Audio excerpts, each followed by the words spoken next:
Buenas tardes y buenos días con todos. Mi nombre es Norma Báez, me voy a presentar. Soy licenciada en Restauración y Museología de la Universidad Tecnológica Equinoccial de Ecuador. He realizado mis maestrías en la Universidad de Valladolid en España y también en la Universidad Central de Ecuador, al igual que he tenido una especialidad en Estética, Valores y Cultura en el País Vasco y también me encuentro terminando mi doctorado en la Universidad Politécnica de Valencia. Bueno, después de haberme presentado, vamos a hablar y abordar sobre la materia que nos toca aquí. Pues el curso que lo he presentado, justamente vamos a hablar sobre todas las intervenciones y todos los procesos de la intro que se vienen realizando desde España o desde Europa y han sido trasladados hasta nuestro continente americano. Por lo tanto, se llama Introducción a la Conservación Patrimonial en Latinoamérica. Es inevitable, efectivamente, de que tenemos que pasar con un breve vuelo sobre toda la teoría y sobre la práctica que se ha llevado en Europa. Tenemos que entender en principio que primero partió de un largo proceso, ¿no? Si bien es cierto, los procesos de conservación y restauración a nivel universitario no tienen tanto tiempo como en otras profesiones. Por lo tanto, es prescindible el decir que ha habido muchos aciertos y muchos desaciertos. En general, hablar sobre la conservación patrimonial es casi hablar de casos específicos, porque cada caso ha sido muy particular. Se ha utilizado términos, técnicas, fichas, inventarios o textos que vayan de acuerdo a cada una de las situaciones. Es por eso que es importante mencionar los textos más importantes, las cartas internacionales más utilizadas, así como aquellos emblemáticos monumentos, tanto a nivel arquitectónico como a nivel de bien mueble que han sido intervenidos. Por otro lado, es innegable decir que justamente la intervención de los bienes muebles como tal nació en principio por la arquitectura. Realmente este es un proceso que se llevó a cabo después de la Primera y la Segunda Guerra Mundial, después de que muchas de las ciudades fueron totalmente destruidas, se entró en un estado de depresión, sobre todo los habitantes, porque faltaban aquellos lugares de encuentro, aquellos lugares donde se compartía la vida social como tal. Por ejemplo, las plazas, las iglesias, los teatros y demás. Estos lugares emblemáticos fueron el hito y todo aquello que impartía su identidad y resguardos de la memoria. Por lo tanto, se reunieron un grupo de personas y comenzaron a trabajar sobre estos elementos. El curso está dividido en tres partes. La sesión 1 vamos a hablar sobre las primeras intervenciones en Europa y aquellas que fueron más relevantes a nivel mundial. La segunda parte vamos a hablar sobre lo que es la definición de patrimonio e instrumentos internacionales. Y la tercera, un análisis sobre las intervenciones y procesos en América Latina. Para hablar de las primeras intervenciones es necesario utilizar algunos términos y conceptos que vamos a revisarlos inmediatamente. Para la definición de patrimonio cultural entendemos que existen organismos internacionales, aquellos que pusieron las pautas y las normativas para tener esta actividad, no a nivel empírico, sino justamente a nivel profesional. Definitivamente cada uno de los términos comenzaron siendo un repaso de estas intervenciones que muchas veces se llevaron a congresos y estos congresos se definieron efectivamente cómo definirlos, cuáles son los procesos y todos los tratamientos llevados. Finalmente, vamos a hablar sobre las principales intervenciones y qué ha pasado en América Latina en todos estos tiempos. Tenemos que tomar en cuenta que a partir de la guerra de 1945, no ha sido un tiempo tan extendido, sobre todo en América Latina. Si comenzamos a hablar de que algunas de las intervenciones nacen específicamente desde las declaratorias de Patrimonio de la Humanidad, que han sido a partir de 1970. Bien, entonces vamos a comenzar. En principio, voy a compartir mi presentación. Por favor, un momento.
Un momento.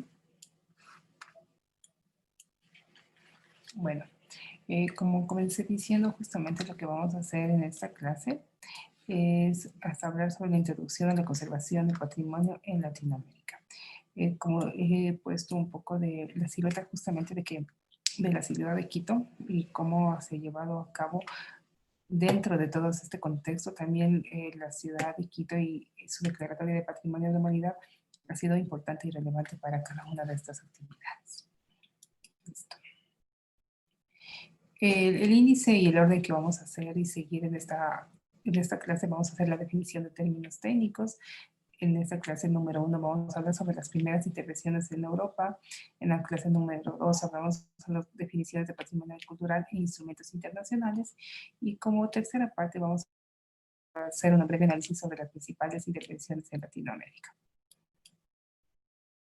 Bueno, en principio tenemos que hablar que el problema de la restauración, porque todos estos estudios se le hacen por la conservación, la restauración y la protección de la memoria, tenemos que entender que el problema de la restauración en primer lugar es una actividad crítica, por lo tanto tiene que pasar por lo teórico y en segundo momento una actividad práctica en estrecha dependencia de la primera.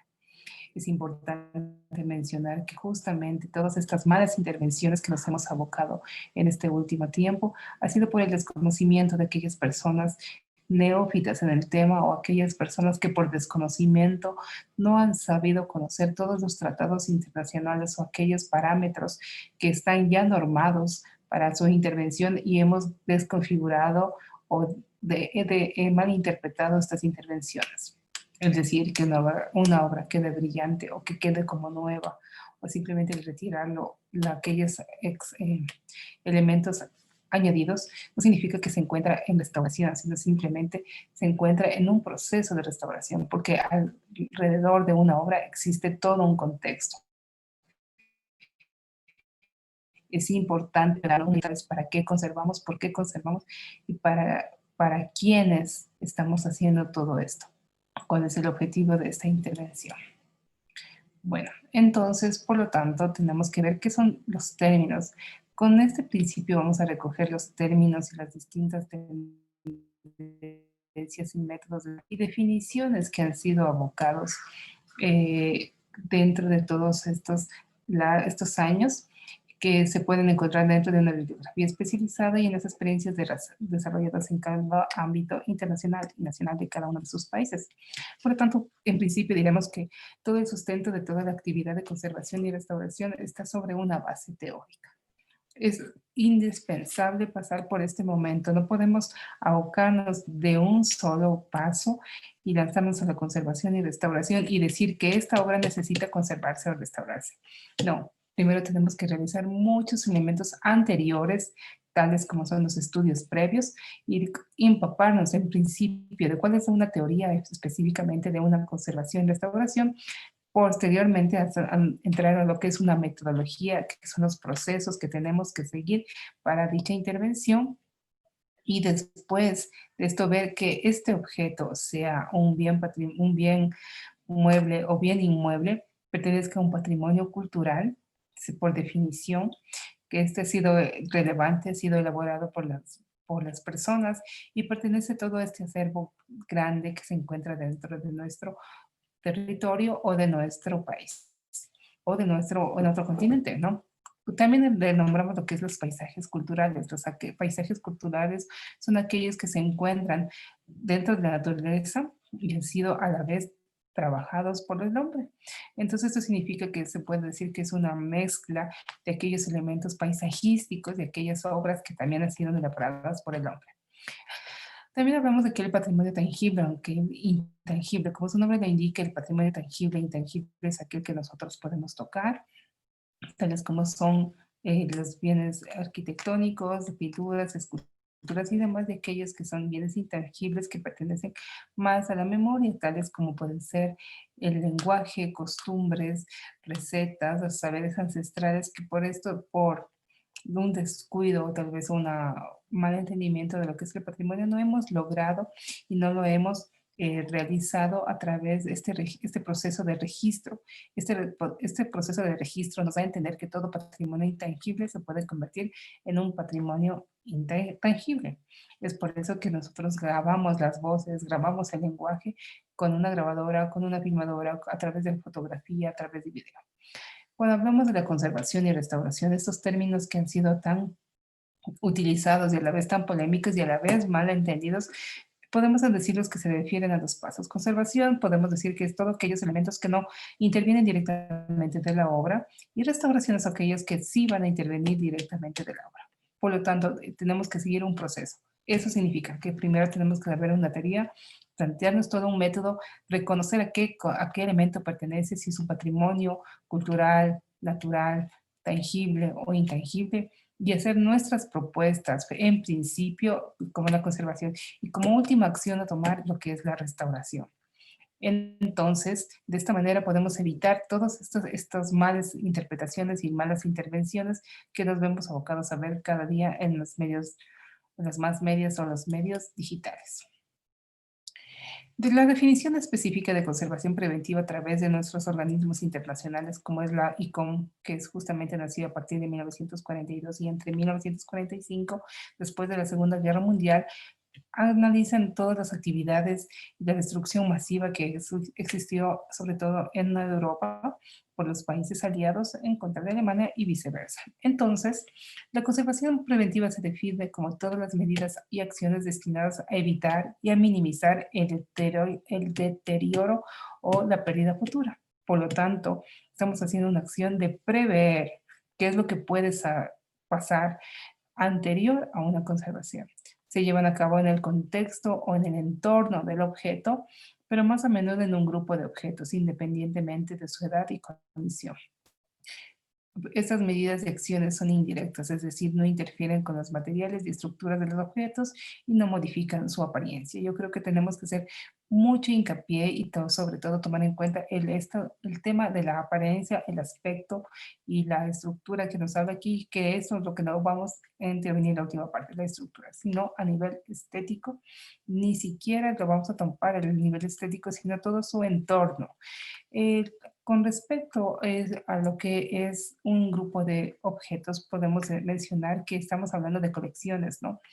La conservación preventiva en general muchas veces se le aplica en colecciones tales como pueden ser libros, esculturas y demás grupos, pero nuestra acción conservación preventiva tiene que ser muy bien pensada, analizada, sustentada técnicamente y científicamente, porque si bien podemos prever los deterioros de una colección, podemos acelerar si somos mal interpretadas todas estas acciones y podemos dañar la colección. Por lo tanto, hay que tener mucho cuidado en esto. Con respecto a la restauración, hablamos de que son todas aquellas acciones aplicadas de manera directa, es decir, estamos sobre el bien cultural, un bien individual y estable, que tenga como objetivo facilitar su apreciación, comprensión y uso. Estas acciones no solo se realizan cuando el bien ha perdido su parte de su significado o función a través de una alteración o un deterioro pasados. Se basan en el respeto de la materia original. En la mayoría de los casos, estas acciones modifican el aspecto del bien.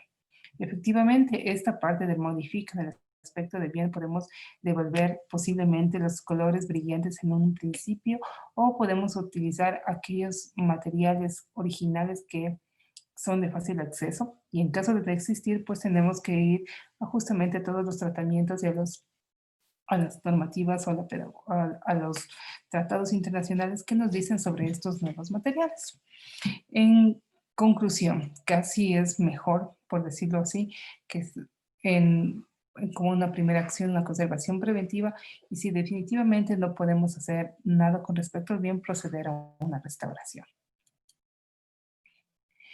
El patrimonio, como hemos visto, todas estas acciones no se las lleva sobre cualquier objeto, sino un objeto que ha sido declarado patrimonio cultural. Por lo tanto, ¿a qué se define como tal patrimonio cultural? ¿No?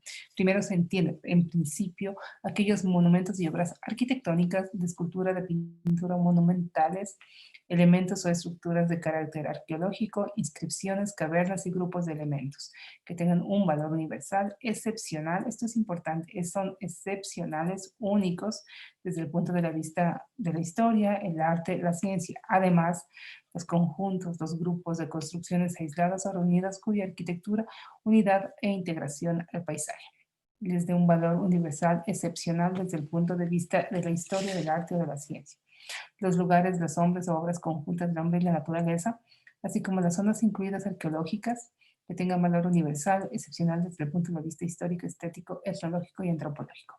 Por lo tanto, aquí podemos incluir a muchos elementos, tales como son las bibliotecas, también las casas museos, los museos in situ, ciudades patrimoniales, entre otros.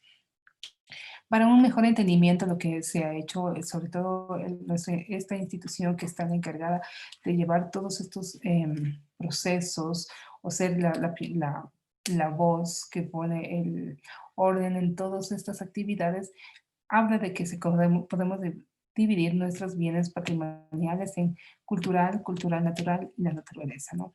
En principio, inclusive se nombra como los bienes culturales cuando nombramos a las 7 maravillas del mundo, ¿no? Entonces, efectivamente, se nombra las 7 maravillas, pero con un sentido un poco bastante europeo y con tendencia a pocos lugares de África. Pero con el tiempo se dan cuenta de que cada uno tenemos características diferentes y se lo amplía a nivel global, entrando a algunos bienes culturales como son las producciones y manifestaciones artísticas de América. En un segundo momento tenemos que ver que esta historia, vemos que si había esta preocupación de conservar todos aquellos objetos producidos por el hombre, vemos que la naturaleza se encuentra en riesgo. Por lo tanto, se incluye nuevamente a todo este término de patrimonio, la naturaleza y en especial la preocupación de la conservación del medio ambiente, con un especial énfasis a lo que es el agua sobre todo, ¿no? Volviendo a la parte de arriba, donde nos concierne como tal, vamos a hablar sobre lo que es el patrimonio tangible o intangible. Estos bienes tangibles efectivamente son aquellos que podemos tocarlos, podemos manipularlos de nuestras maneras, en nuestros sentidos o a través de bienes tecnológicos. Los bienes intangibles en su mayoría son aquellos que se representan en grupos que no se encuentran, grupos aislados, ¿no? Y no podemos, y algunos de ellos ya se han sido perdidos y no podemos accederlos fácilmente. Es importante mencionar que el registro, sobre todo, de todos estos elementos ha sido una actividad más arqueológica, ¿no? Entonces, de hecho, en los últimos tiempos, se han creado muchas instituciones de la memoria. Entonces, ¿qué es lo que hacen estas instituciones de la memoria? Es transformar todos estos conocimientos que se encuentran en la memoria o a través del lenguaje oral y trasladarlos y registrarlos a través de soportes digitales, virtuales y demás. Los patrimonios tangibles, muebles o inmuebles, ¿no? Aquellos que podemos moverlos, tales como son pinturas, esculturas, mobiliario generalmente, y aquellos bienes inmuebles que se pertenecen a la parte de arquitectónica, tanto religiosa, civil y demás. Siguiendo. mm, Aquí tenemos un primer ejemplo de la Plaza de San Francisco de Quito, que hablamos en los 60, ¿no? Tenemos que tener en cuenta que estamos hablando, quisiera que ustedes hagan un ejercicio de ubicarse en el espacio, ¿no? Estamos hablando que si la guerra acabó entre 1942 y 1945, en 1960 ya se estaban haciendo intervenciones donde no hubo una guerra, pero había otras necesidades. ¿A qué me refiero con eso? Con los servicios básicos, ¿no? Tales como el agua, la luz y el teléfono. Y específicamente en esta plaza de San Francisco de la ciudad de Quito, lo que se levantó es justamente por el tema del alcantarillado. Entonces, y posteriormente vemos que estamos entre la finales de la Segunda Guerra Mundial y la declaratoria de la ciudad de Quito de Patrimonio de la Humanidad, 1960, ¿no? Entre 1970 y 1940. Esta diferencia hace que todas estas actividades, podemos decir que sin un criterio muy afianzado dentro de las instituciones regentes, pues se realizó estas actividades. Por lo tanto, se levantó todo el piso, como ustedes ven, se encuentra, es de piedra. Esta plaza es importante porque tomado como un referente del Tratado de Vitruvio, Quito, ciudad declarada Patrimonio de la Humanidad. Esta es una plaza la más grande de la primera de las órdenes religiosas que llegó a Quito, la Orden de San Francisco. Entonces vemos que han retirado todos estos materiales y han colocado encima, uno encima de otro, ¿no? Posteriormente, algunos de estos términos, tales como la anastelosis, que es el mover o retirar materiales y colocarlos en su mismo sitio, serán utilizados para los informes técnicos. Entre ellos, el colocar un nombre, una fecha y el año en que fueron retirados y fueron colocados, ¿no? Casi similar a un ejercicio de un rompecabezas. Eh, las primeras intervenciones que realizamos en Europa o que se realizó en Europa tienen como punto final justamente la culminación de un documento que lo utilizamos hasta ahora como un hito que marca la historia de todas las intervenciones que lo realizó César Brani. Pero en principio vamos a hablar de las intervenciones. Para hablar de las primeras intervenciones tenemos que definir qué es un patrimonio cultural. Como ya hemos visto, patrimonios existen de muchas formas, de muchas características individuales. El patrimonio cultural, en el sentido más incluyente, es la sumatoria de un patrimonio arqueológico, patrimonio artístico e histórico, un documental, patrimonio bibliográfico, patrimonio ambiental, patrimonio paisajístico, urbanístico y centros históricos. En su lado izquierdo, lo que ustedes ven es exactamente el descubrimiento de las primeras ciudades que nos ha ayudado y nos dieron paso a todos estos largos y grandes descubrimientos, como es la ciudad de Pompeya y Herculano.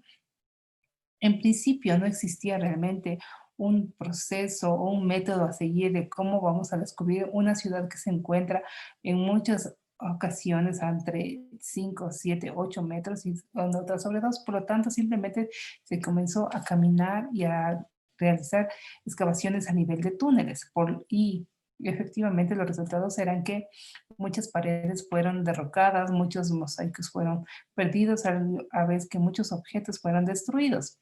Entonces, lo que se hace es que efectivamente se comienza a ver desde arriba, que a lo mejor literalmente en una posición superior podemos ver qué es lo que estaba sucediendo abajo y comienza a realizarse una excavación más prolija, excavando con materiales primero más suaves, tales como son brochas, escobas o pequeñas palas, que puedan ingresarlas y sin afectar y detenerse en el momento que estemos contra algún objeto que se encuentre rígido. Y posteriormente esto nos va a marcar toda una actividad y todo un proceso de registro de cómo hacerlo esta nueva actividad arqueológica. Entonces vemos que realmente Pompeya, como sabemos, el volcán Vesubio pues cubrió totalmente a Pompeya y Pompeya pasa a ser uno de los mayores descubrimientos. ¿Por qué? Porque lo que vemos aquí es justamente no tener elementos sueltos, sino tener en contexto. Y al hablar en contexto podemos decir que estamos viviendo en una ciudad literalmente en 3D, una ciudad que fue suspendida en una actividad. Cada una de estas actividades dentro de la ciudad fueron suspendidas en el tiempo y en el espacio. Por lo tanto, vemos que existen lo que son los coliseos, también de cómo las actividades de mercado, cómo se llevaban aquellas cosas de deporte, el mercado, las habitaciones de aquellas personas que tenían una mayor autoridad y aquellos que eran de menor autoridad y los soldados y cómo se trabajaba. Es decir, tenemos toda una ciudad.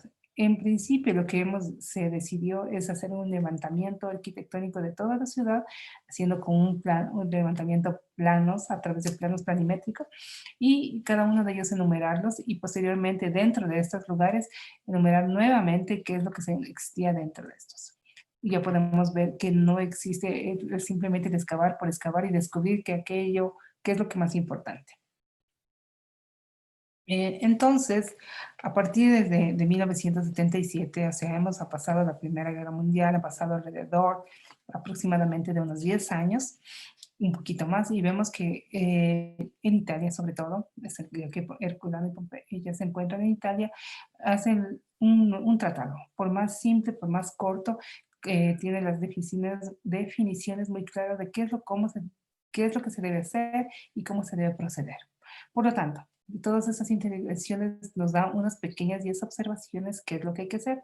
Tener cuidado con los corrosivos, no estropear el color definitivamente, no excluir el reemplazo cuando hablamos de pinturas de caballete, transportar algunas las obras que sean necesarias, sacarlas de su contexto para que se encuentren en una mejor condición de mantenimiento, haciendo una conservación, no necesariamente una restauración, limpiarlas de ser necesario, quitar los repintes viejos, que esto llevó a algunos casos a unos resultados no esperados, aplicar retoques cuando sea necesario, no dañar el original, trabajar con ejecutados y delicadeza, observar y reflexionar.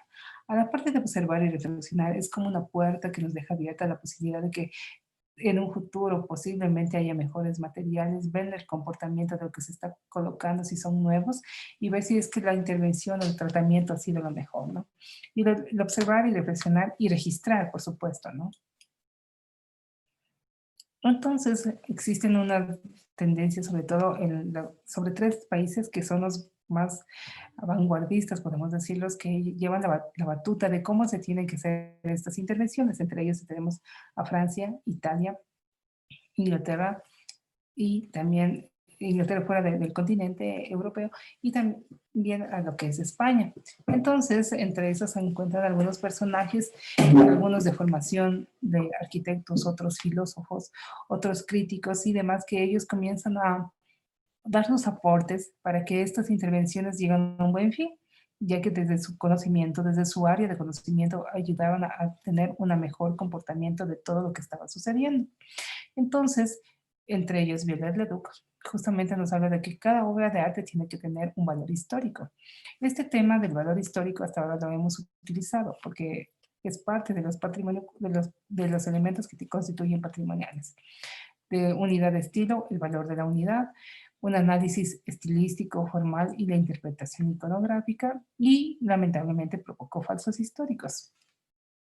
El tema de los falsos históricos es justamente aquellas, creer que el adicionar, o el poner o el colocar nuevos elementos van a mejorar la obra. Es lo que se podemos decir que estos elementos en principio eran considerados como no originales, sino falsos. Y hacer un falso histórico está rompiendo con la línea histórica, la historicidad de la obra.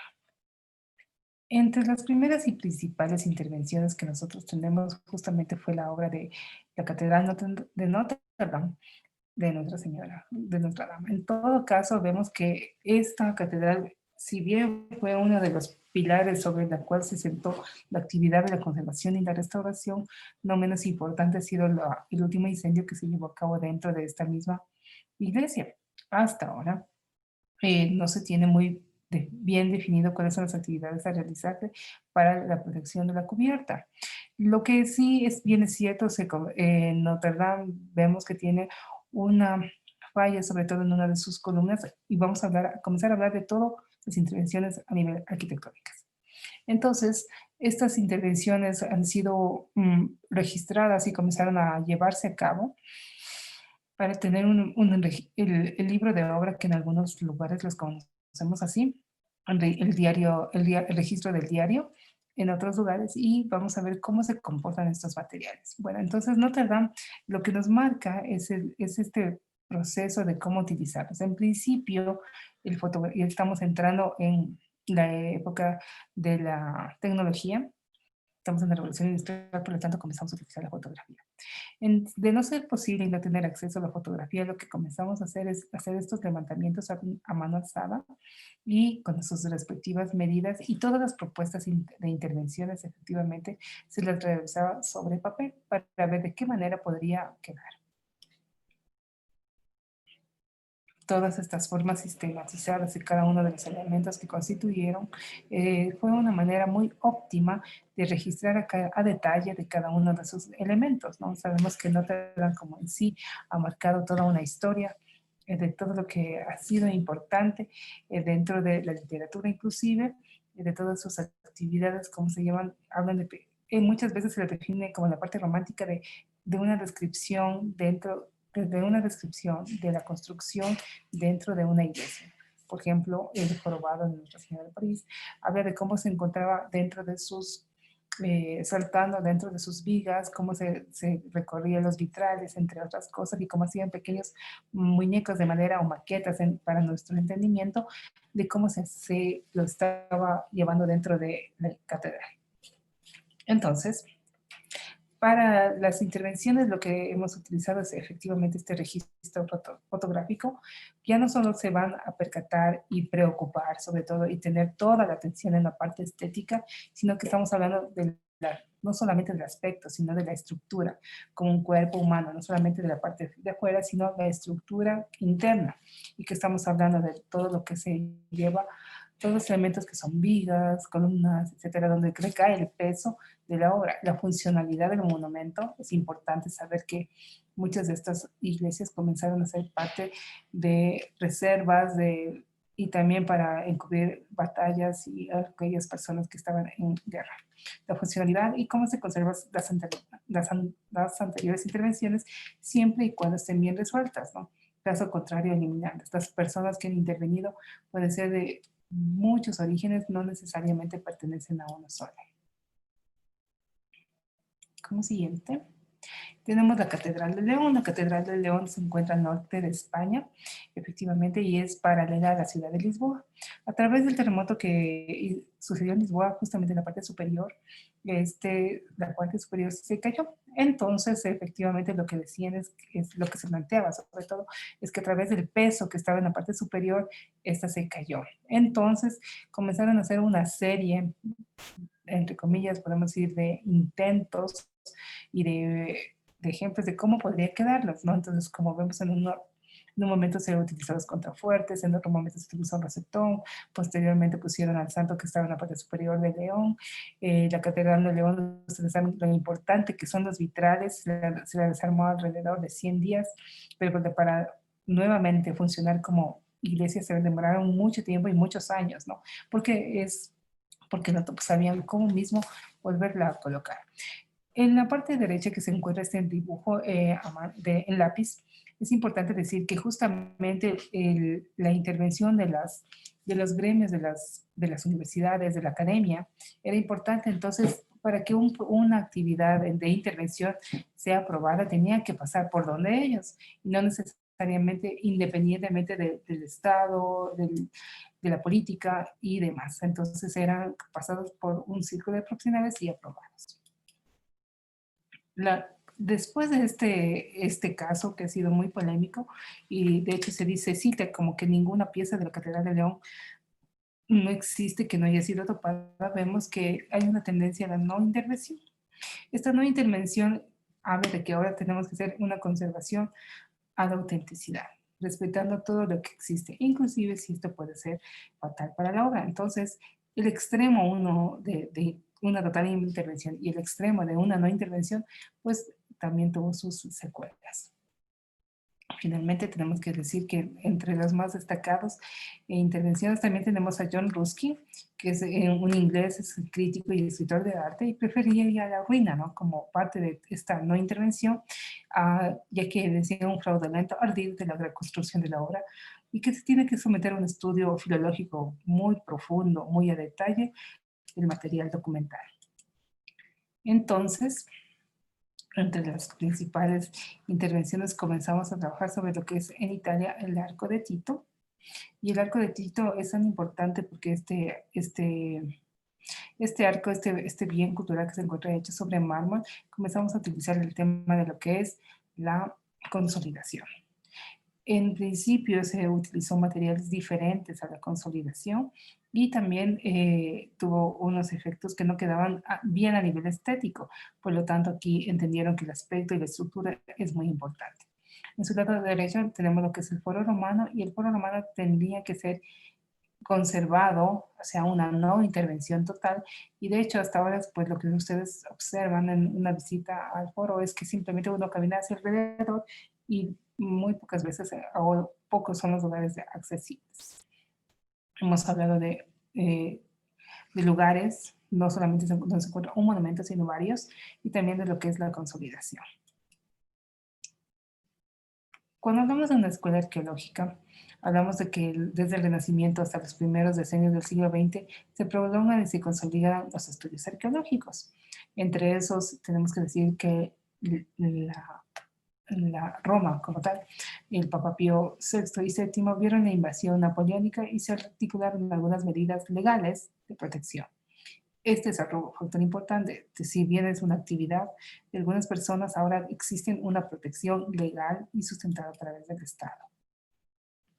Si bien es cierto, una de las ciudades más destruidas por la guerra fue Italia, Venecia fue una de las más agredidas. Se buscó muchas formas de conservar cada uno de los monumentos, embalándolos, protegiéndolos, tapándolos, movilizando las obras y demás, pero lo que se buscó no siempre tuvo resultado. Entonces, lo que hicieron es casi reconstruir algunos de los palacios emblemáticos, como es la Casa de Oro, la Fundación Turquía, el Palacio Cavalli, Franchetti, la Basílica de San Marcos y el Palacio Ducal.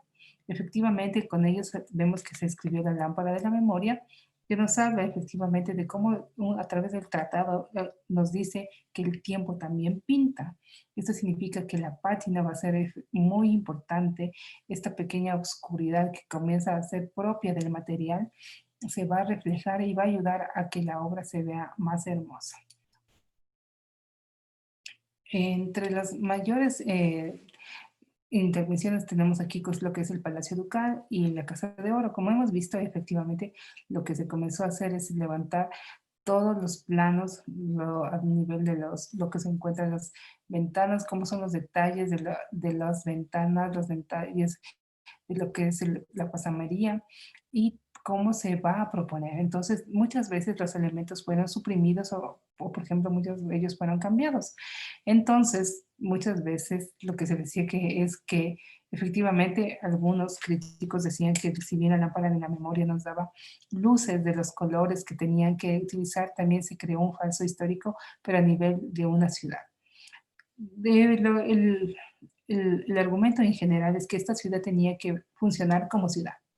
Entonces tenían que hacer que todas estas formas, sobre todo aquellas cubiertas que ya habían sido destruidas, acabadas, bombardeadas, lastimadas por la agresión o por el descuido, todo ese tiempo durante la guerra, tenían que volver a brillar, tenían que ser otra vez habitable y de la forma que sea tenemos que darle un valor de identidad y de memoria y de sentido de pertenencia, ya que la gente, sobre todo, se congregaba en la Plaza de San Marcos y en esta Plaza de San Marcos lo que hacían es justamente recordar los buenos tiempos, se lo toma de esta manera textual, ¿no?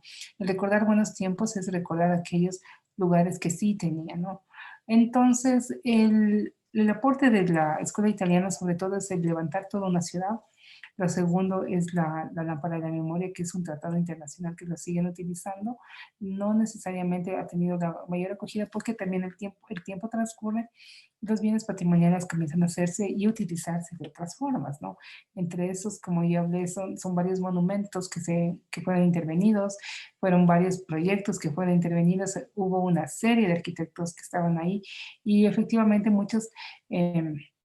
críticas venían de personas que no necesariamente tenían una formación arquitectónica, sino poetas como tal, ¿no? Vemos que también el crítico venía de una época victoriana, ¿no? Entonces, donde el romance, ante todo, prevalecía en todas las ideas y todas las formas posibles.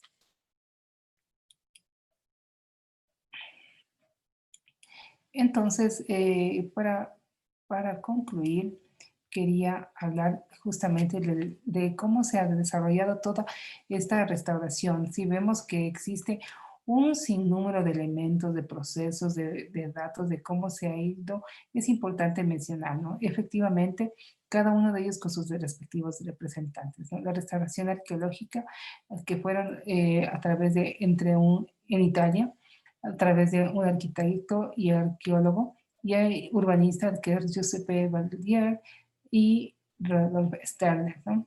Ellos lo que proponían efectivamente es seguir todos estos procesos arqueológicos, un tratado de los estudios previos que se llamaría y un estudio profundo, minucioso de técnicas y materiales. Luego hablamos de la restauración estilística que fue a través de en Francia por nuestro arquitecto Viollet-le-Duc, quien hablaba de que justamente era una no intervención. Luego hablamos de la restauración romántica que viene del inglés John Ruskin, como comenté, de una época muy victoriana y de los poetas muy conservadores, muy románticos, y que él es un filósofo crítico del arte y escritor, por lo tanto, él lo veía así, o sea, una obra tiene que morir como las personas, porque en conclusión lo que hacen los restauradores y los conservadores es alargar a la obra, en un sentido muy romántico de que la obra no debe perecer, debe brillar o debe mantenerse en una función que tal vez posiblemente la primogenia, es decir, la función que fue primeramente concebida.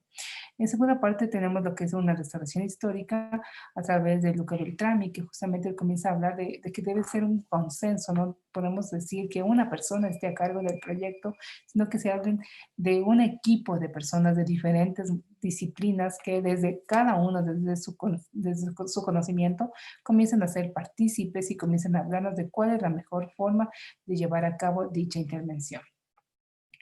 Tenemos que, cuando viene la restauración moderna y estamos haciendo todas estas actividades propias del modernismo de una ciudad europea, hablamos de Camilo Boito y él es un crítico del arte, ¿no? Por lo tanto, él tenía unos claros conocimientos del arte para cuál era su función y efectivamente él decía que no hay que dejar morir todos estos monumentos, sino considerar la idea de darles unos nuevos usos y unos nuevos monumentos para que no muera la obra como tal.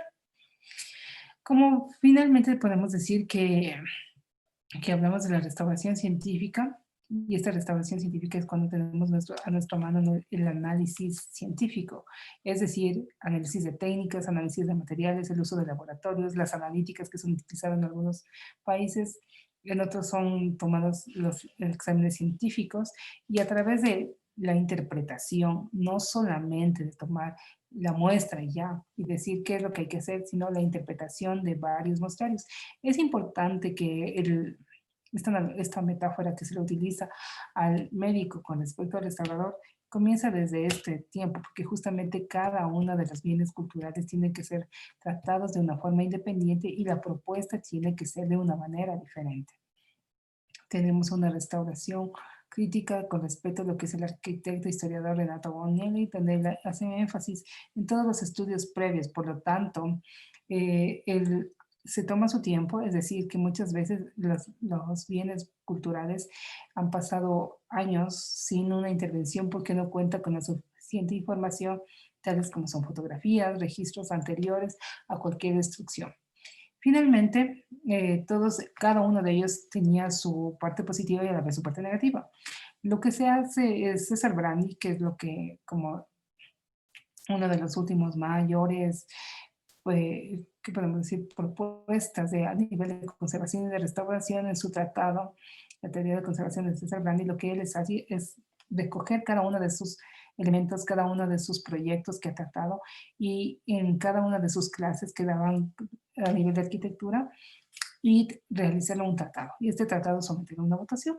Y puede ser modificado, puede ser alterado, puede ser cambiado. Él fue un historiador, crítico del arte y a la vez ensayista. Entonces, en sus últimos tratados lo que él propone son varias formas y varios métodos que primero, desde iniciar, antes de una conservación, definir si es que efectivamente es el objeto sin desmerecer sus cualidades, es una obra de arte que necesita la conservación o no la conservación de este elemento.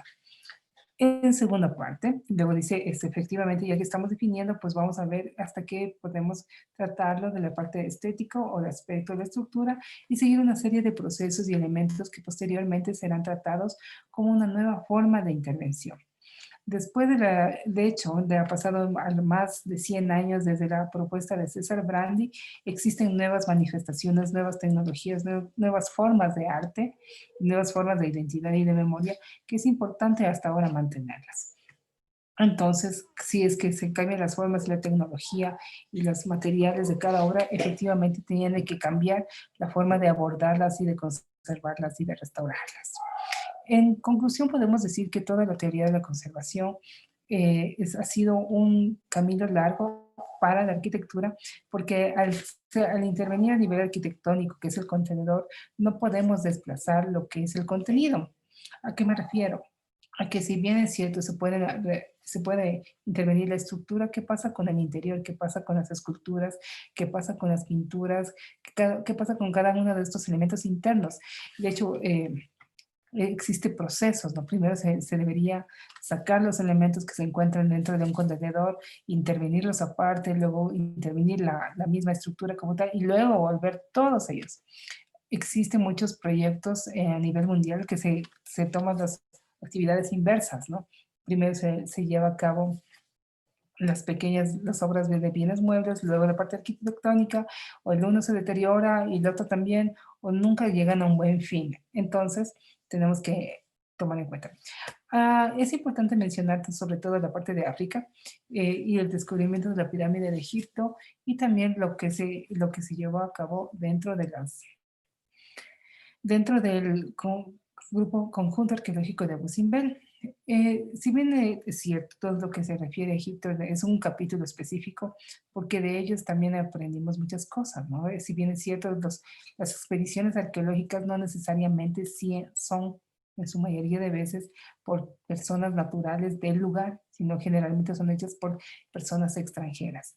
Al ser personas extranjeras, muchas veces lo que se ve es una estética más de valor económico y no de un valor social o natural que pueden tener cada obra. Entonces, retirando todos estos elementos, pues existen muchas cosas que pasaron, ¿no? Por ejemplo, con respecto a las momias, muchas veces se las molió de las momias y se las vendió como materiales o como remedios propios del lugar, endémicos.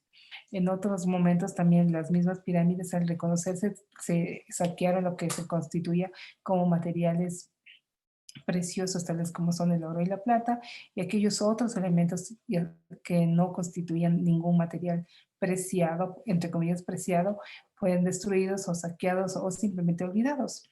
Entonces, esto sí hay que tomarlo en cuenta. Cuando se encuentran las pirámides, ustedes saben que son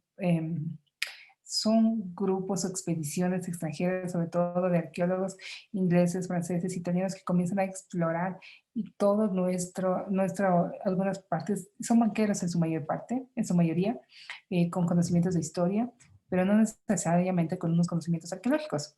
Por lo tanto, tenían que ir con un grupo de científicos y demás. Entonces, estas expediciones no siempre fueron llevadas a cabo con un proceso metodológico, sino inclusive al descubrirlas, lo que se ve como unas fotografías o unas ilustraciones posteriores es que se encuentran arrumadas o mal conservadas las obras que tanto tiempo se las guardó o sin procesos propios para sacar o retirar de la tierra aquellos materiales.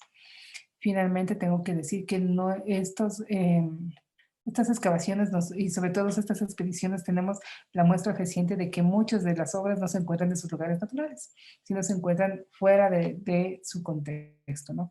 Existe, por ejemplo, la colección de egipcia se encuentra en el Museo Británico, por ejemplo, y el Montezuma se encuentra, el plumario de Montezuma se encuentra en otra parte, y a la vez todas esas expediciones arqueológicas de banqueros, y si vemos todas estas historias de quiénes son, cómo son, cuál era su formación, vemos que comienzan a formar parte de los museos que se encuentran en otro lugar, y ahora tenemos el siguiente problema, que son una serie de procesos que comienzan a ser un gran problema, que es la devolución de los bienes patrimoniales a su propia región.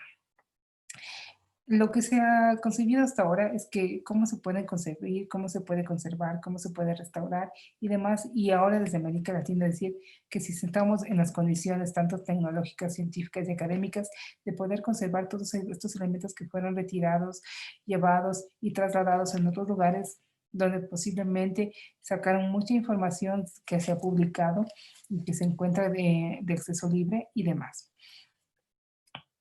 Con respecto a los bienes muebles, casi muy pocas veces se le prestó una mayor atención a estos bienes muebles, excepto cuando trabajaba en la Catedral de León. Porque la excepción de los vitrales en la Catedral de León justamente eran que eran vitrales, parte muro, parte vidrios. Posteriormente se dieron cuenta que todos estos elementos, tales como las pinturas, las esculturas y los elementos agregados, tales como marcos, eran parte de una unidad potencial de la obra de arte. Un marco que pertenecía a tal o cual estilo era parte de la obra. Sin ese marco, la obra no se podía leer de ninguna otra manera.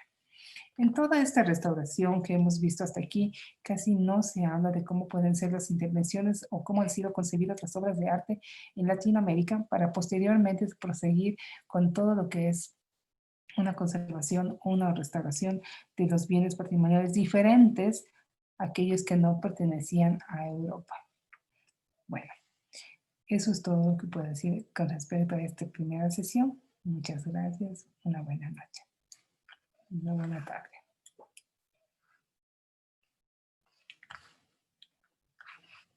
¿Esto lo cambié?